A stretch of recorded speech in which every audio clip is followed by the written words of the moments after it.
नमस्कार दोस्तों। तो आज हम पहुंच चुके हैं आनंदपुर साहिब केसगढ़ गुरुद्वारा। खालसा पंथ 1699 ईस्वी में आनंदपुर साहिब पंजाब में 10वें सिख गुरु श्री गुरु गोबिंद सिंह जी द्वारा स्थापित किया गया था। खालसा पंथ की स्थापना 13 अप्रैल को बैसाखी के पर्व पर किया गया था। गुरु गोबिंद सिंह जी ने एक विशाल सभा बुलाई।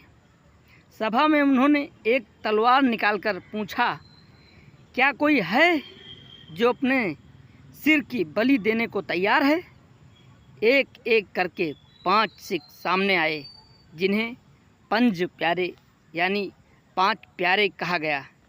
पहले थे भाई दया सिंह जो लाहौर से थे, दूसरे थे भाई धर्म सिंह जो दिल्ली से थे, और तीसरे थे भाई मुकम सिंह जो द्वारका से थे, और चौथे थे भाई साहिब सिंह जो बीदर से थे, और पांचवें थे भाई हिम्मत सिंह जो जगन्नाथपुरी से। गुरु जी ने इन पांचों को तलवार से अमृत यानी पवित्र जल तैयार करके पिलाया। इस प्रक्रिया को अमृत संचार कहा जाता है। इसके बाद गुरु जी ने खुद भी इन पांचों से अमृत लेकर खुद को खालसा घोषित किया। यह दुनिया में पहली बार था जब गुरु ने खुद को अपने अनुयायियों से दीक्षित कराया। खालसा फारसी शब्द है जिसका अर्थ है शुद्ध, सीधा परमात्मा का। खालसा का अर्थ है वह सिख जो गुरु की मर्यादा, साहस, सेवा और धर्म के मार्ग पर चलता है।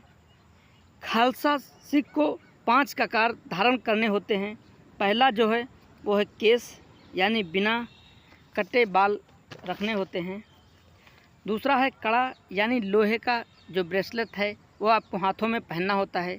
और तीसरा है कृपाण यानी आपको तलवार, छोटी तलवार या बड़ी तलवार आप रख सकते हैं। और चौथा है कंघा जो लकड़ी की कंघी होती है उसको भी धारण करना है। और पांचवा कच्छा यानी एक प्रकार का अंगवस्त्र है जो आपको धारण करने होते हैं। खालसा पंथ का जो मुख्य उद्देश्य है वो नंबर 1 है धर्म की रक्षा करना। दूसरा जो है कमज़ोरों की सेवा और सुरक्षा करना। तीसरा अन्याय, अत्याचार और मुग़ल सत्ता के खिलाफ संगठित संघर्ष। और चौथा जो है समाज में जात पात और भेदभाव को मिटाना है। खालसा ने मुग़ल और अफ़गान शासकों का डटकर मुकाबला किया। बंदा सिंह बहादुर यानी गुरु गोबिंद सिंह जी के शिष्य ने खालसा सेना के बल पर पंजाब में खालसा राजा की नींव रखी। 1760 के दशक में खालसा ने पंजाब पर नियंत्रण किया, जिसके बाद में महाराजा रणजीत सिंह ने संगठित कर एक शक्तिशाली राज्य में बदला।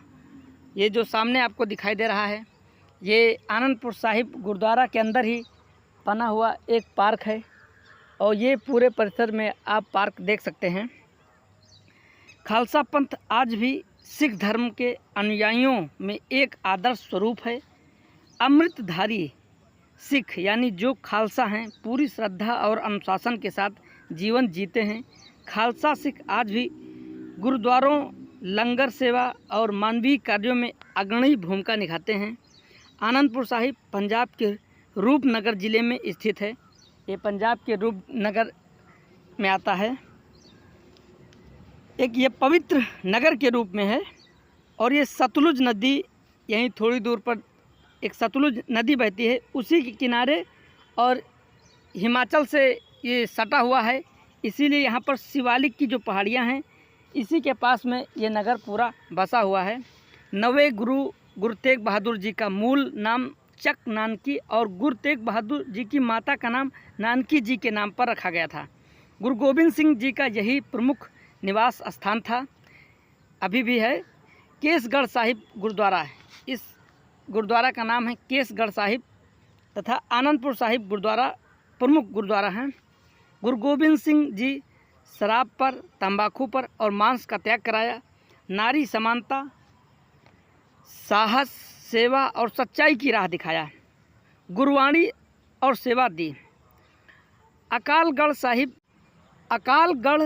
साहिब मुग़लों से रक्षा के लिए बना किला है, वो भी यहीं पर बना हुआ है। लोहगढ़ साहिब लोहे का किला है जो संघर्ष का एक प्रतीक है। आप रेलवे स्टेशन के दूसरी तरफ उतरेंगे, यानी एक तरफ केसगढ़ साहिब है और दूसरी तरफ लोहगढ़ साहिब गुरुद्वारा बना है। फतेहगढ़ साहिब गुरु गोबिंद सिंह के छोटे साहिबजादों की याद में बनाया गया है। आज भी हर बैसाखी पर लाखों श्रद्धालु आनंदपुर साहिब आते हैं या होली के दूसरे दिन यहाँ पर आते हैं और करीब 10 से 15 दिन लगातार यहाँ पर कार्यक्रम चलते रहते हैं। यह स्थल वीरता, समर्पण और सच्चे धर्म का प्रतीक है। यहाँ पर होला मोहल्ला नामक पर्व हर साल मनाया जाता है। होला मोहल्ला जिसमें सिख योद्धा कला, घुड़सवारी और सेवा प्रदर्शन करते हैं। ये अंदर का परिसर है जहाँ पर आप जब आते हैं तो रात में यहाँ पर ठहर भी सकते हैं। जो लोग दर्शन करने के लिए आते हैं गुरुद्वारा, उनके लिए अंदर लंगर की व्यवस्था, उसके बाद रात्रि विश्राम के लिए व्यवस्था बनी हुई है। और ये सबसे बड़े परिसर क्षेत्र में फैला हुआ है।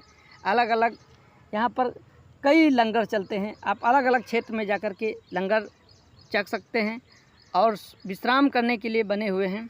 तो आपको रहने खाने की यहाँ पर कोई दिक्कत नहीं होगी।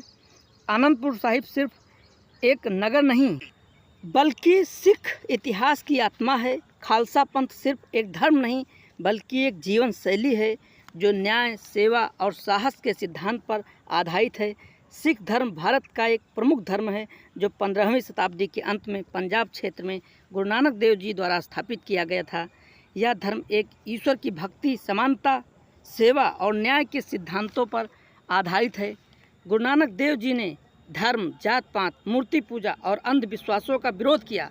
सिख धर्म ने 10 गुरुओं की परंपरा को माना है। पहले गुरु नानक देव जी ने, दूसरे गुरु अंगद देव जी, तीसरे गुरु अमरदास जी, चौथे हैं गुरु रामदास जी, पांचवें गुरु हैं गुरु अर्जुन देव जी, छठे गुरु हैं गुरु हरगोविंद जी, सातवें गुरु हैं गुरु हर राय जी, आठवें गुरु हैं गुरु हरकृष्ण जी और 9वें गुरु हैं गुरु तेग बहादुर जी और 10वें गुरु हैं गुरु गोविंद सिंह जी।